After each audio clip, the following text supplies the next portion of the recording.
വേറെ കറിയൊന്നും കൂട്ടരുത് കേട്ടോ. പാവയ്ക്കത്തോരൻ്റെ പാവയ്ക്കത്തോരൻ മാത്രമേ കൂട്ടുള്ളൂ. വേറെ കറി വേണമെങ്കിൽ ഇതിലൊഴിച്ച് കഴിക്കരുത്, തൊട്ട് കൂട്ടിക്കോ. വേറെ പാത്രത്തിൽ മാറ്റി വെച്ചിട്ട് തൊട്ട് കൂട്ടണം കേട്ടോ. ഇതിങ്ങനെ ഇടണം, ചോറിലോട്ടിടണം.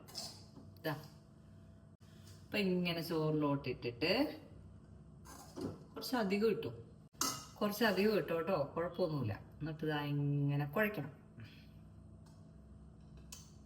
കണ്ട, പാവയ്ക്കയുടെ കയ്പറിയാതിരിക്കാനാണ് നമ്മൾ ഈ ട്രിക്ക് ചെയ്യുന്നത്.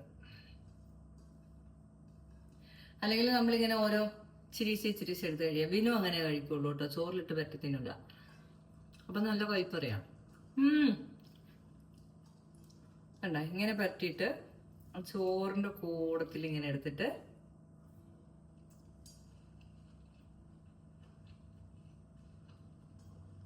സൂപ്പറാ.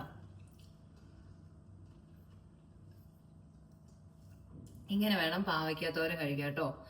ഇതിന്റെ കൂടെ ഇനി വേറെ കറി വേണമെങ്കിൽ ആ കറി ഇതേ സൈഡിൽ എടുത്ത് വെച്ചിട്ട് ഇച്ചിരി നാരങ്ങാച്ചാറോ പപ്പടോ പിന്നെ വേണേ ചിക്കൻ കറിയോ.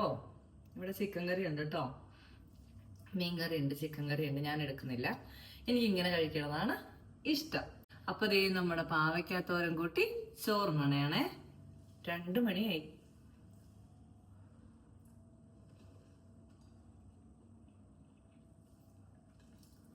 വെള്ളപ്പാവയ്ക്ക കഴിക്കില്ലാത്തവരോട് കയ്പൻ പാവയ്ക്ക തിന്നാൻ പറഞ്ഞാലുള്ള അവസ്ഥയൊന്ന് ആലോചിച്ച് നോക്കിയേ.